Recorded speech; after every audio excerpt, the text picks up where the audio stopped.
बिस्मिल्लाहिर्रहमानिर्रहीम। अस्सलाम वालेकुम स्टूडेंट्स।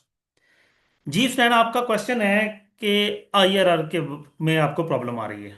ठीक है जी, बात करते हैं आईआरआर क्या है। देखिए, हमारी जो कैपिटल बजटिंग टेक्निक्स हैं, ये तो आप पढ़ चुके हैं कि ये चार हैं।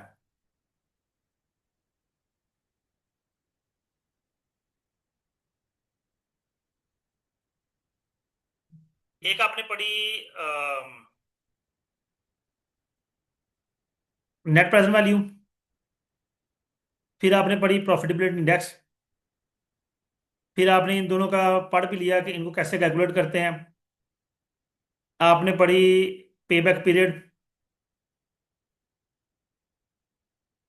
अब आपको इशू आ रहा है आईआरआर में। मैं कोई एक फार्मूला लिखता हूं, हम फ्यूचर वैल्यू का फार्मूला अगर लिखें तो ये फार्मूला जी प्रेजेंट वैल्यू इंटू 1 + i⁻n।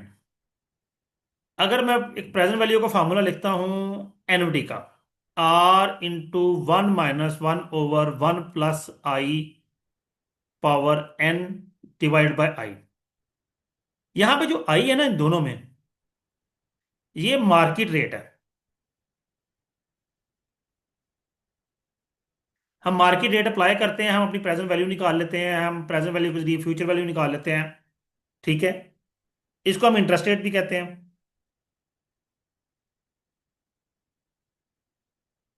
हम इसको रेट ऑफ रिटर्न भी कहते हैं।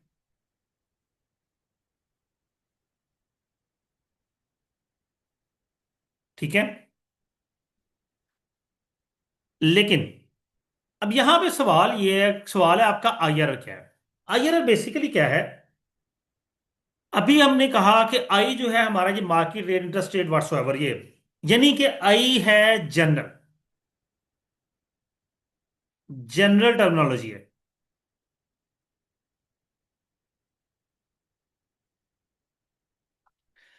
आपको कहा जाता है जी, आई वो फाइंड करें जहां पे आपकी प्रेजेंट वैल्यू इक्वल हो जाए आपकी इन्वेस्टमेंट के। यानी कि आपने बताना है वो डिस्काउंट रेट जहां पे आपकी प्रेजेंट वैल्यू, हम अपने रिटर्न्स को इतना डिस्काउंट करें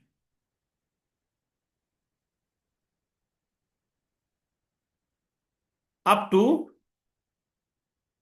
इक्वलेंट टू इन्वेस्टमेंट। इतना उनको डिस्काउंट करें कि वो इन्वेस्टमेंट के इक्वल हो जाए। तो डिस्काउंट रेट को, जो अब रिटर्न्स को इतना डिस्काउंट करेंगे कि जो भी डिस्काउंट रेट करने से आंसर आएगा वो हमारी प्रेजेंट वैल्यू कहलाएगी। लेकिन वो आप इतना डिस्काउंट करें कि वो इन्वेस्टमेंट की इक्वल हो जाए। अब मकसद ये है कि वो डिस्काउंट रेट होना कौन सा है, वो जो डिस्काउंट रेट होगा वो क्या होगा, वही हमारा आईआरआर कहलाता है। इंटरनल रेट ऑफ रिटर्न, यानी कि आपका जो रेट इंटरनली, बिजनेस का इंटरनल रेट ऑफ रिटर्न होगा, जो आपके रिटर्न्स को इक्वल टू इन्वेस्टमेंट कर देगा। ये आपका आईआरआर होता है। अब जाहिर सी बात है, अगर मैं यहां पे कहूं तो आई फाइंड करना कोई मुश्किल नहीं है।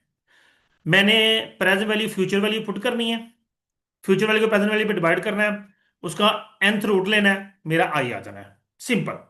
लेकिन इस फार्मूले में आई मेरे पास दो है। यहां पे मुझे आई फाइंड करने के लिए दो टेक्निक्स यूज को होंगी। यहां तो एक तो मैं करूंगा hit and trial method. Hit and trial method क्या होता है कि बार बार ट्राई करते हैं, कोई एक वैल्यू तो हिट होगी। हम बार बार इंटरेस्ट रेट 5% लगा लिया, फिर 6% लगा लिया, फिर 7% लगा लिया। 7% अभी भी कम है, 8% लगाया, 8% ज्यादा हो गया। फिर हम 7.5% लगाते हैं, वो अभी थोड़ा कम हो गया, फिर 7.6% लगाएंगे। वो भी थोड़ा सा कम है, हम 7.65% लगाएंगे। हाँ जी, पूरा हो गया। तो हमने 6-7 बार ट्राई की, तब जाके हमारा पूरा हुआ है। तो उसकी निस्बत हम क्या करते हैं, हम लेते हैं इंटरपोलेशन मेथड।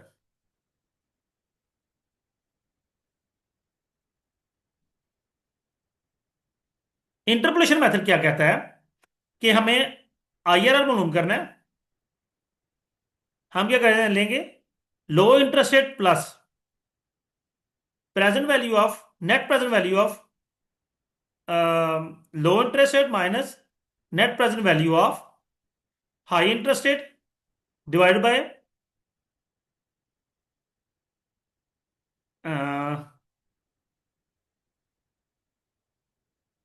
बल्कि ये फार्मूला भी मेरे जेहन में नहीं आ रहा, तो हम एक काम करते हैं, हम गूगल अंकल से पूछते हैं।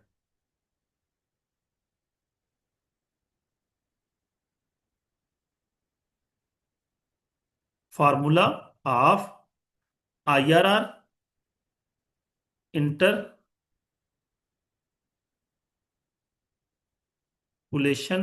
मेथड। ले जी।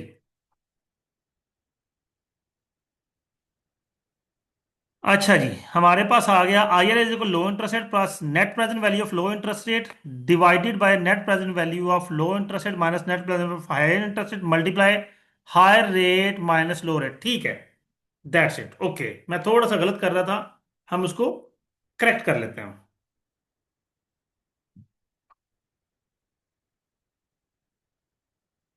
IRR is equal to low interest rate plus high interest rate minus low interest rate